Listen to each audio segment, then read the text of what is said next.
গাজা যুদ্ধবিরতি নিয়ে অচলাবস্থা প্রশ্নে মঙ্গলবার সাংবাদিকদের প্রশ্নের জবাবে হামাসের প্রতি চূড়ান্ত হুঁশিয়ারি দিয়েছেন ডোনাল্ড ট্রাম্প। হামাসকে উদ্দেশ্য করে তিনি বলেন, তারা এখনো বুঝতে পারছে না কত বড় টাফ গাইর সাথে তারা খেলছে। আমিও দেখে নেব হামাস কত বড় টাফ গাই। শনিবারের মধ্যে যদি তারা চুক্তি অনুযায়ী জিম্মিদের মুক্তি না দেয়, তাহলে তাদের নিশ্চিহ্ন করে দেওয়া হবে। ট্রাম্পের সাথে সুর মিলিয়ে মঙ্গলবার ইসরায়েলের প্রধানমন্ত্রী বেনিয়ামিন নেতানিয়াহু বলেছেন, শনিবারের মধ্যে যদি জিম্মিদের মুক্তি দেওয়া না হয়, তাহলে কঠিন হামলা পরিচালনা করা হবে গাজায়।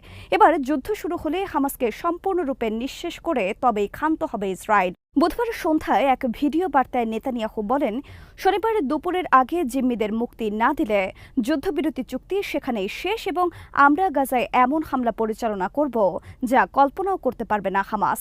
গাজা নিয়ে ট্রাম্পের পরিকল্পনার প্রতি সমর্থন জানিয়ে নেতানিয়াহু এ সময় বলেন, এটি তাদের স্বপ্নের একটি পরিকল্পনা। এই ধরনের পরিকল্পনা হাজির করার জন্য ডোনাল্ড ট্রাম্পকে ধন্যবাদ।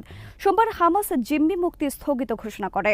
হামাসের অভিযোগ, ইসরায়েল গাজায় প্রতিদিন লঙ্ঘন করে চলেছে যুদ্ধবিরতি চুক্তি। গাজায় প্রতিদিন হামলা করে হত্যা করছে ফিলিস্তিনিদের এবং বাধা দিচ্ছে ফিলিস্তিনিদের বাড়িঘরে ফিরতে ও ত্রাণ কার্যক্রম পরিচালনায়।